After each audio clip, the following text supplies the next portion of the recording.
ನಮಸ್ಕಾರ, ನಾನು ರಾಶಿಕಾ ಕರಾವಳಿ. ಕೆಲಸದ ವಿಚಾರ ಬಂತು ಅಂದ್ರೆ ಹುಡುಗರೇ ಶಕ್ತಿವಂತರು ಅಂತಾರೆ. ಹುಡುಗಿಗಿಂತ ಹುಡುಗರೇ ಹೆಚ್ಚು ಸ್ಯಾಲರಿ ತಗೊಳ್ತಾರೆ ಅನ್ನುವಂತ ಮಾತಿದೆ. ಆದ್ರೆ ನಮ್ಮ ದೇಶದಲ್ಲಿ ಈ ಕತೆ ಆದ್ರೆ ಇಲ್ಲೊಂದು ದೇಶದಲ್ಲಿ ಹೆಣ್ಣು ಮಕ್ಕಳೇ ಜಾಸ್ತಿ ವೇತನವನ್ನ ತಗೊಳ್ತಾರಂತೆ. ಹೌದು, ಈ ದೇಶದಲ್ಲಿ ಕೆಲಸದ ವಿಚಾರದಲ್ಲಿ ಗಂಡು ಹೆಣ್ಣು ಇಬ್ಬರೂ ಸಮಾನರು.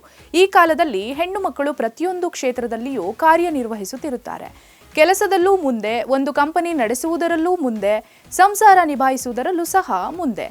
ಆದರೆ ಇಂದಿಗೂ ಮಹಿಳೆಯರಿಗೆ ನೀಡುವ ಸಂಬಳ ಮಾತ್ರ ಪುರುಷರಿಗಿಂತ ಕಡಿಮೆಯೇ ಹೌದು.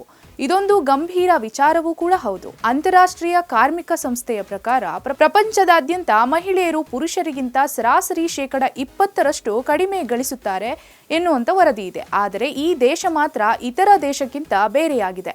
ಇಲ್ಲಿನ ಮಹಿಳೆಯರು ಈ ಸಮಸ್ಯೆಯನ್ನ ಎದುರಿಸುತ್ತಿಲ್ಲ. ಅಮೆರಿಕ, UK, ಕೆನಡಾ, ಆಸ್ಟ್ರೇಲಿಯಾ ಮತ್ತು ಹಲವಾರು ಯುರೋಪಿಯನ್ ರಾಷ್ಟ್ರಗಳು ಸೇರಿದಂತೆ ವಿಶ್ವದ ಅನೇಕ ಭಾಗಗಳಲ್ಲಿ ಮಹಿಳೆಯರು ಇನ್ನೂ ಸಹ ಪುರುಷರಿಗಿಂತ ಕಡಿಮೆ ಹಣವನ್ನ ಸಂಪಾದಿಸುತ್ತಿದ್ದಾರೆ.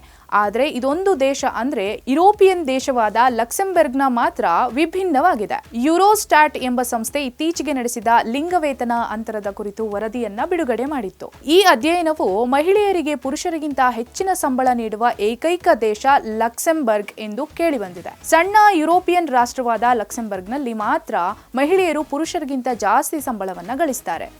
ಇಲ್ಲಿ ಲಿಂಗವೇತನ ಅಂತರವು 0.7%, ಅಂದರೆ ಮಹಿಳೆಯರು ಪುರುಷರಿಗಿಂತ ಸ್ವಲ್ಪ ಹೆಚ್ಚಿನ ಆದಾಯವನ್ನ ಗಳಿಸ್ತಾರೆ. ಇದಕ್ಕೆ ಪ್ರಮುಖ ಕಾರಣವೇನೆಂದರೆ ದೇಶದ ಬಲವಾದ ಲಿಂಗ ಸ್ನೇಹಿ ನೀತಿಗಳು ಮತ್ತು ಸಾರ್ವಜನಿಕ ವಲಯದಲ್ಲಿ ಕೆಲಸ ಮಾಡುವ ಹೆಚ್ಚಿನ ಸಂಖ್ಯೆಯ ಮಹಿಳೆಯರು. ಇನ್ನು ಲಕ್ಸೆಂಬರ್ಗ್ ಅನ್ನ ವಿಶ್ವದ ಅತ್ಯಂತ ಶ್ರೀಮಂತ ರಾಷ್ಟ್ರಗಳಲ್ಲಿ ಒಂದು ಎಂದು ಪರಿಗಣಿಸಲಾಗಿದೆ. ಈ ದೇಶದಲ್ಲಿ ಮಹಿಳೆಯರಿಗೂ ಕೂಡ ಪುರುಷರಷ್ಟೇ ಗೌರವವನ್ನು ನೀಡಲಾಗುತ್ತೆ ಎಂದು ಹೇಳಲಾಗಿದೆ.